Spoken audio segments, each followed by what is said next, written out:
Sabe o que fazia aqueles irmãos enfrentar a arena?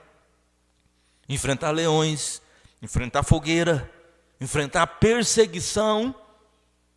Era porque Jesus estava neles e eles estavam em Jesus.